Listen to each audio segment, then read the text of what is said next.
dari berbagai data survei Pilpres yang baru selesai kemarin, bagaimana dukungan rakyat terhadap wapresnya, cawapres. Jadi artinya rakyat setuju, mayoritas setuju mendukung Gibran sebagai anak Jokowi. sebagai cawapres. Yang kebetulan anak Jokowi. Ya. Tadi yang disebut Kaisang sih. Sebenarnya saya lebih ke Kaisang kalau kompetensi ya. Dan kalau tadi ada kritik sama Kaisang, sorry, lihat datanya, berapa persen naiknya PSI. Kalau tidak lolos, ya. Tapi berapa persen naik? Itu Nah, karena Kaisangnya yang atau kan kita mesti ada, atau tadi kan karena Kaisang memasang foto Jokowi. loh, ada yang nggak puas, tapi segelintir orang aja.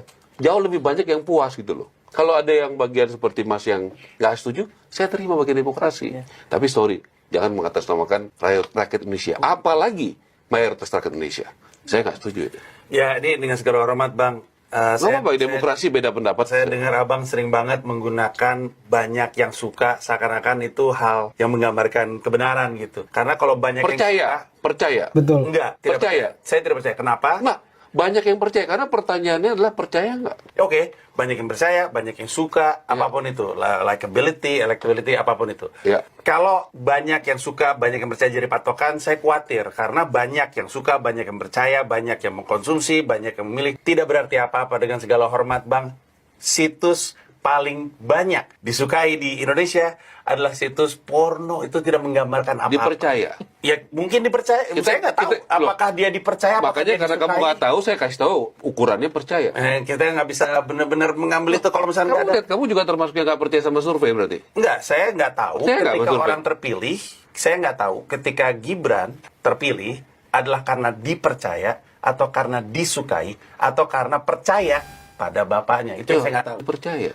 Datanya jelas, tadi saya bilang sama anak-anak, buka kok datanya semua survei. Jauh di atas Mahfud, Pak Mahfud, dan jauh di atas Mas Muhaimin. Itu jelas kok orang. Kalau ada bagian-bagian yang nggak setuju, yang memang nggak terima, itu bagian aja. Tapi jangan klaim mayoritas rakyat Indonesia. Ini udah kamu punya banyak forum, banyak pengikut, yakinkan masyarakat dengan pendapat kamu berdua. Supaya rakyat juga jadi nggak milih Prabowo sama Gibran. Kan gitu juga. Selama ini bukannya begitu. Iya, dan Tapi kan rakyat tetap percaya sama Prabowo Gibran juga, berarti nggak percaya sama kamu gitu loh. Belum. Udahlah.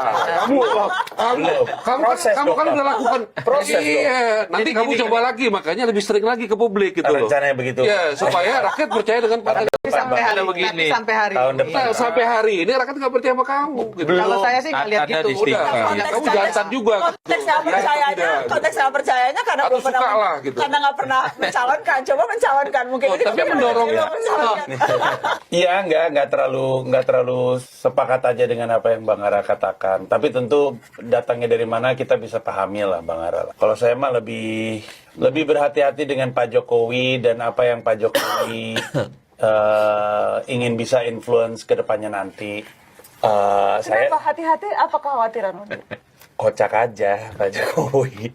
Ya karena saya nggak tahu. Salah satu kekecewaan terbesar saya itu adalah kita semua tahu kalau presiden yang melakukan sesuatu pengaruhnya pasti gede. Mau itu Betul. meninggalkan sebuah kebijakan yang akan berlaku untuk waktu yang sangat lama. Apapun yang presiden lakukan itu sangat berpengaruh. Jadi saya khawatir kalau dari level presiden itu dinilai oleh publik ikut melakukan praktek dinasti politik dengan anaknya yang jadi wakil presiden dan dibantu dengan berbagai macam cara dan upaya. Karena kalau misalnya presiden aja melakukan tindakan seperti itu, orang akan bilang, terutama dinasti-dinasti politik di kabupaten, di sejumlah daerah akan bilang, presiden aja bisa, kenapa saya enggak? Sementara banyak rakyat di Indonesia tahu dampak dari dinasti politik di daerahnya mereka. Ada banyak banget daerah dan terbukti yang kakaknya kena ditangkap, adiknya kena ditangkap, suaminya kena ditangkap, ganti sama istrinya kena juga.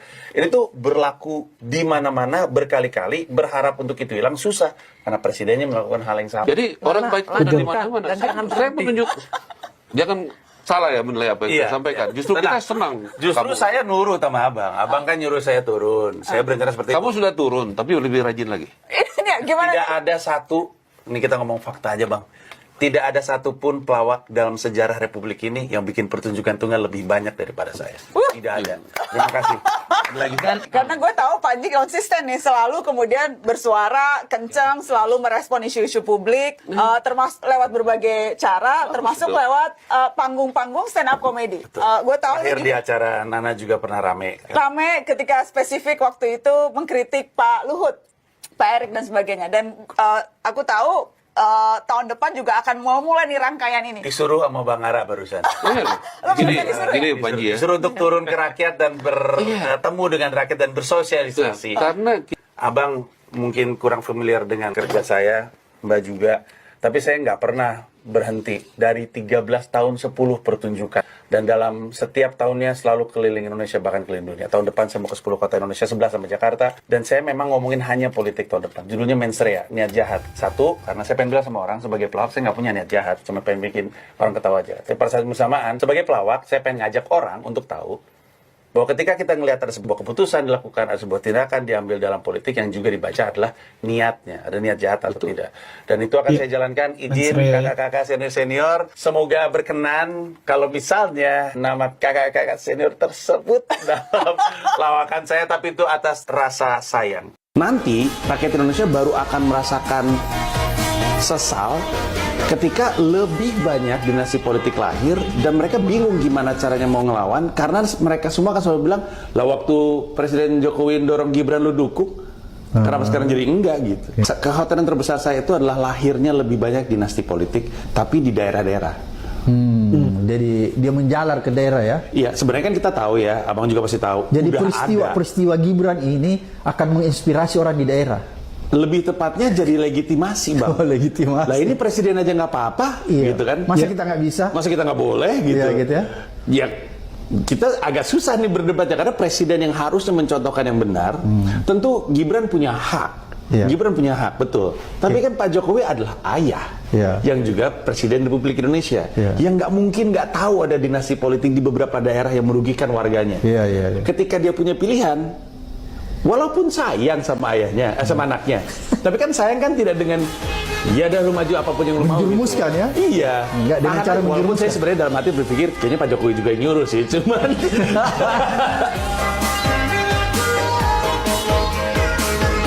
Kalau saya jadi Presiden Jokowi, di periode kedua saya, legacy saya, ketimbang bikin IKN, mending bikin aturan di mana partai pendanaannya lewat negara. Menurut saya, biar ada cap-nya, biar diperiksa BPK, biar nggak ada korupsi. Oke. Tapi kan Legasinya harus begitu ya. menurut saya, Oke. karena udah, kalau kan Pak Jokowi pernah bilang, saya ini udah di periode kedua nih, saya udah nggak ada beban lagi, saya akan lakukan apapun yang terbaik. Bukannya nggak setuju dengan IKN, tapi kalau ada yang lebih mendesak, itu kan korupsi yang terjadi di Indonesia yang akibat karena pendanaan. Sekarang gini deh, kalau berkuasa bisa bikin pengerahan logistik segede gitu, Kayak bansos gitu. ada remnya juga nih kawan.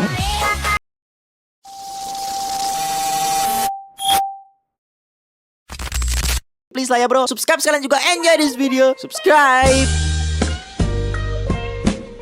Sepakat sekali ya dengan menurut saya gitu, sepakat dengan apa yang dikatakan oleh Bang Panji bahwa ya kalau apa namanya, dinasti politik ini terus dilanjutkan itu akan menjadi percontohan bagi gubernur atau bupati-bupati di daerah ya guys.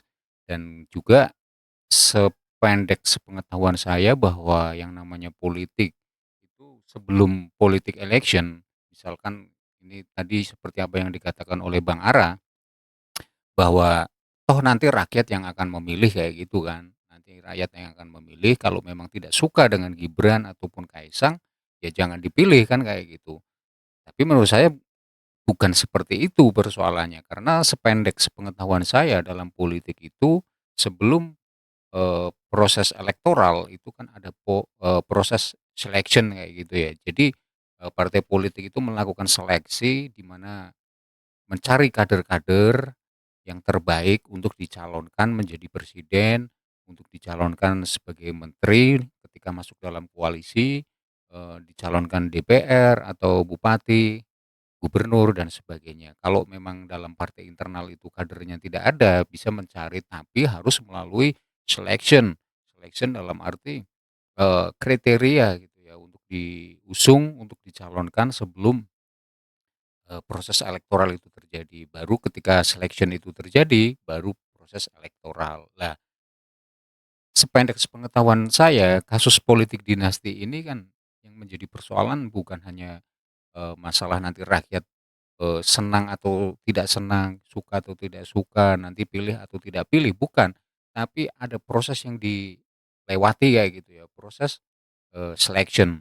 Apalagi ya kita tahu bahwa masuknya Gibran ataupun nanti Kaesang, dalam ini perubahan di MA itu, aturan-aturan MA, itu kan, melakukan pelanggaran-pelanggaran atau pengubahan-pengubahan hukum kayak gitu ya. Ini kan berbahaya sekali ketika demi mencalonkan anaknya, saudaranya, atau apapun itu, aturan diubah-ubah. Nanti siapapun yang menjadi penguasa ketika ada kepentingan politik, ya aturan diubah lagi. Jadi di situ nggak ada kepastian hukum. Ini sangat berbahaya sekali, apalagi Indonesia menganut sistem presidensil ya guys, di mana presiden itu menjadi, power kayak gitu, punya kekuatan yang cukup luar biasa dan itu ketika presiden tidak meninggalkan atau memberikan keteladanan yang baik, itu potensinya sangat besar akan menjadi percontohan, pemimpin-pemimpin di daerah, dalam hal ini gubernur ataupun bupati, camat dan sebagainya kayak gitulah.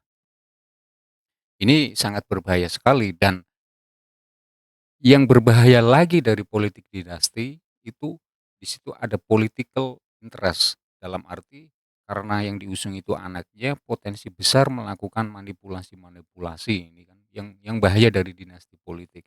Nah, ketika melakukan manipulasi misalnya mengubah aturan dan sebagainya, dan yang paling mengerikan lagi adalah nanti sistem meritokrasi atau orang yang punya potensi, dalam urusan public servant atau kebijakan publik itu menjadi kalah saing kayak gitu. Dia tidak diberikan tempat karena dia tidak punya, relasi dengan penguasa kayak gitu. Padahal dia punya potensi.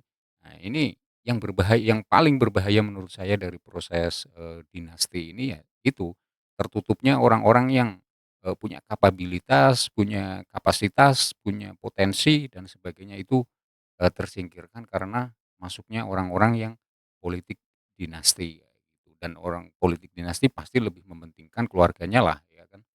Atau kita tarik dalam, term Islam misalkan bahwa sependek sepengetahuan saya ya, bahwa segala sesuatu apalagi bersifat publik itu diserahkan kepada bukan ahlinya, itu dalam Islam itu tunggu kehancurannya kayak gitu. Itu kan berarti sebagai sinyal atau tanda bahwa segala sesuatu urusannya kebijakan publik, pemerintahan, politik itu harus diserahkan kepada ahlinya. Kalau tidak, itu akan berbahaya. Dalam term Islam itu tegas mengatakan bahwa tunggu kehancurannya. Oke guys, itu saja sedikit respon dari saya. Apabila ada kesalahan, minta maaf.